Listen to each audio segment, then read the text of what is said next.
There was mild drama in Benue State this Monday as a factional group led by the impeached Speaker of the state, Tekimbi Ikange, started its own impeachment process of Governor Samuel Ortom.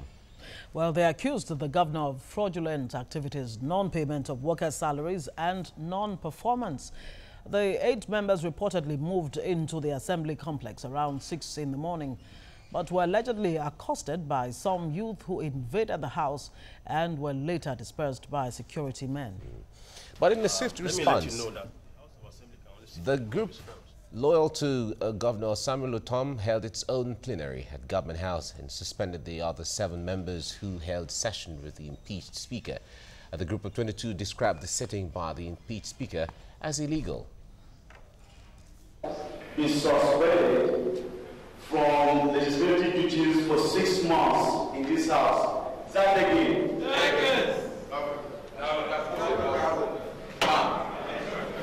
Before we sat, we heard, and I believe that 7 members, including the suspended speaker, were allowed entrance escorted by armed seated policemen.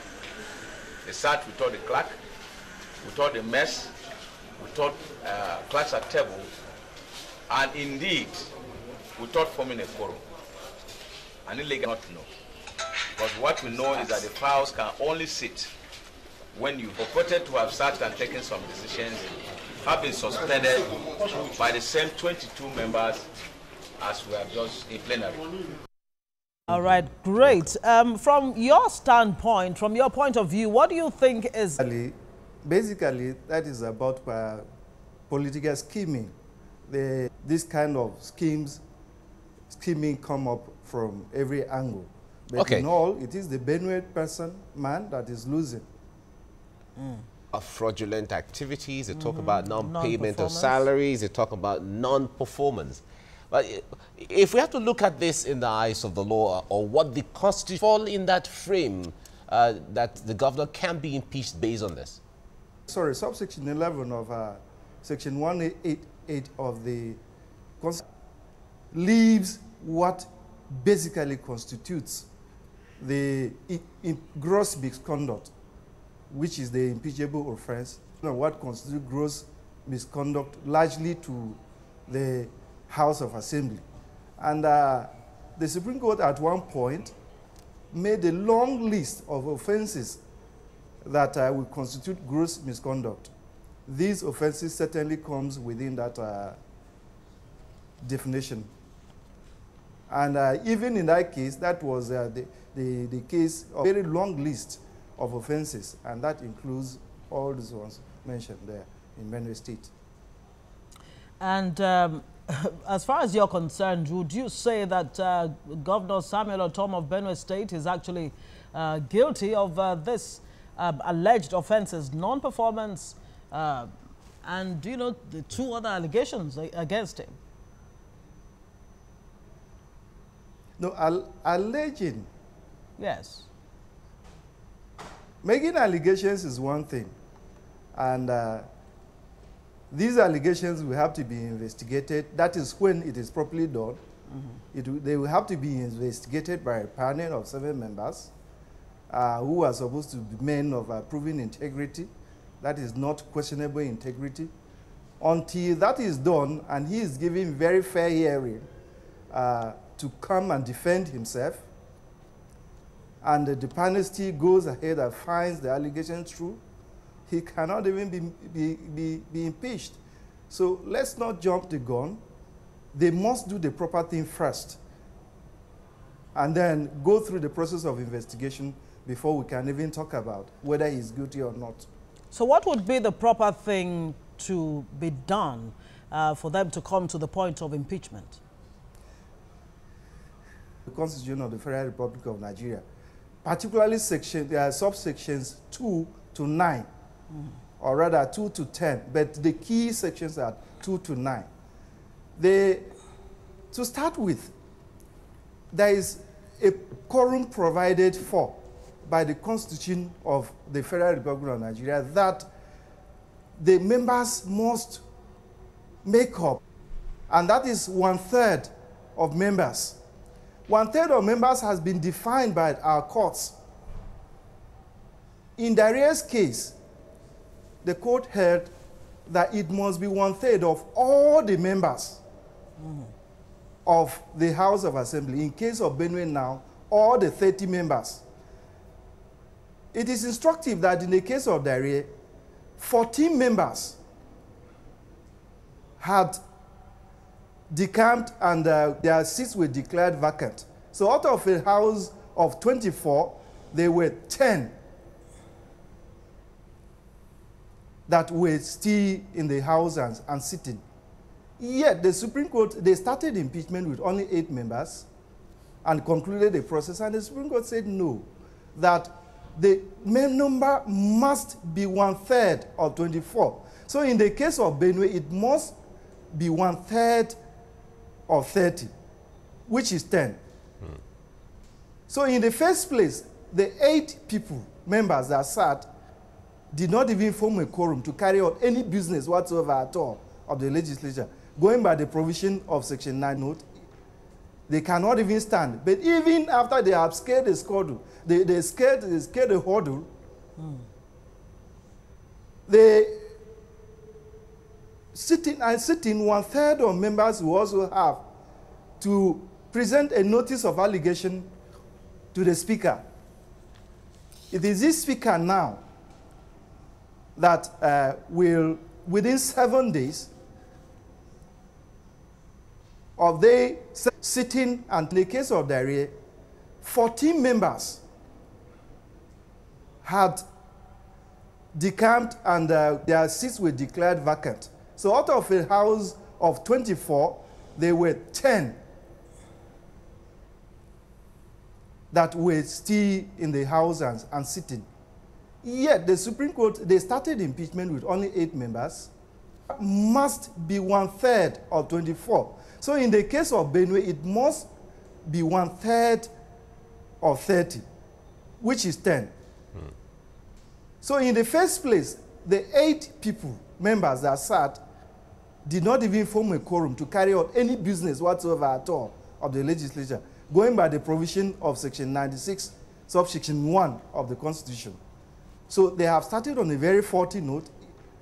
They cannot even stand. But even after they have scaled the hurdle, they scaled the hurdle, head of members who also have to present a notice of allegation of the 77 members presenting this notice of allegations, and they sitting and taking a decision that the allegation should be investigated. We now forward it to the governor.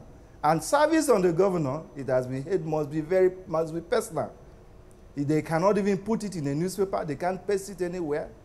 It must be personal. So they have started on a very faulty note. I listened to the speaker somewhere in the news where he said he will be serving the notice on the governor in the next 7 days. Yes, the Constitution says serve him in the next 7 days. But I doubt whether the number that sat to even initiate the process at all can go ahead with it. It's a very long process. Okay.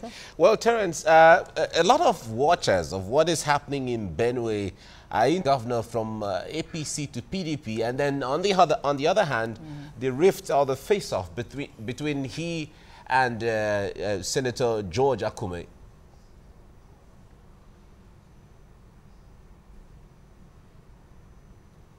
Yes, it's very obvious.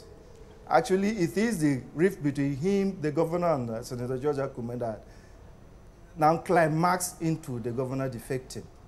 And this is very unfortunate, as the governor may have been, when the issue of violence on the people of Benue State, the genocide being perpetrated by Fulani Esme came, so to go against the so-called godfather, Senator George Akume, was also a very popular decision.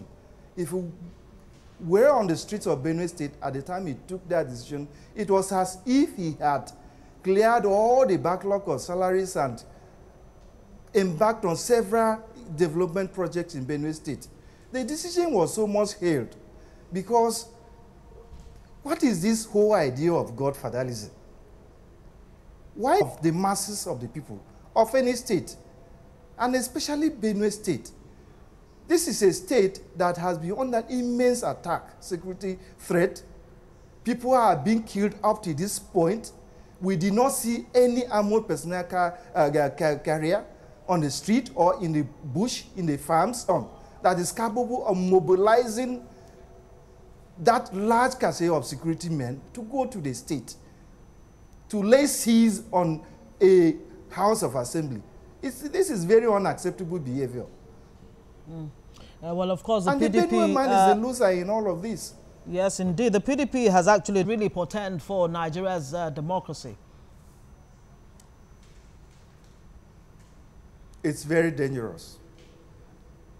In fact, things like this must never be allowed to stand. We must rise to the occasion and truncate it. It is going to lead to a total breakdown of law and order. It means once a party is in power and they do not like your face, they could just trump out charges and start any process of impeachment. Now, these things they are talking about, I listened to the speaker in the news, and he said this has been as long as the governor has been, over 3 years, that the governor has been on seat. He has always been the speaker. He has said, he mentioned in one place that up to 50 million from local government allocations being deducted illegally every month. All this time he was presiding as speaker. This has been the speaker of Benue State since inception of this administration. He was presiding over this thing. He never saw anything wrong with it. And now all of a sudden he has raised to become a saint that will fight corruption. All right. we know that Benue State is very pivotal. When it comes to the politics of the North Central, Benue State is very pivotal to how things play out in the North Central. As it is happening in Benue now, what impact is this going to have on states like Kogi, Nasarawa, Plateau State? Now, if we look at, it might not, because if we look at Plateau, the presidency, Kogi State is a handbag carrier for the presidency, maybe Taraba State, but even that it will have any effects on the states, but except if we are looking at the of alignments as it is now, they might not be affected because they are all hobnobbing with the center. And obviously, this is being orchestrated by the center. It is not coming from Benue State. And unfortunately, the security forces have not been insulated from this political drama going on in Benue State. How can we ensure that the security operators actually are political and, you know, maintain that neutral stance so that they are not seen to be taking sides with anyone? That is the most despicable aspect of it. That 8 members of a House of Assembly will be allowed access into this house that only a few days ago, this same security personnel stopped 22 members through that door into at the door, the entrance into the hallowed chambers. We had people as high as an assistant commissioner of police stopping there and preventing the members from going in to sit and conduct legitimate business. And then a few days later, you lead a gang of 8 people led by a speaker, a former speaker that has been removed from office, and there is a subsisting court order stopping him from parading himself as such, and they lead him into the chambers. Why can't they be neutral? And this brings us to the call for the police force to be overhauled. As it is now, our own security agencies leave so much to be desired. There must be a total overhaul and reorientation of these agencies. They must be neutral in cases like this. Yes. That is the expectation, and that is why the federal, if the police as it is right now can be used, then how much more if there is state police?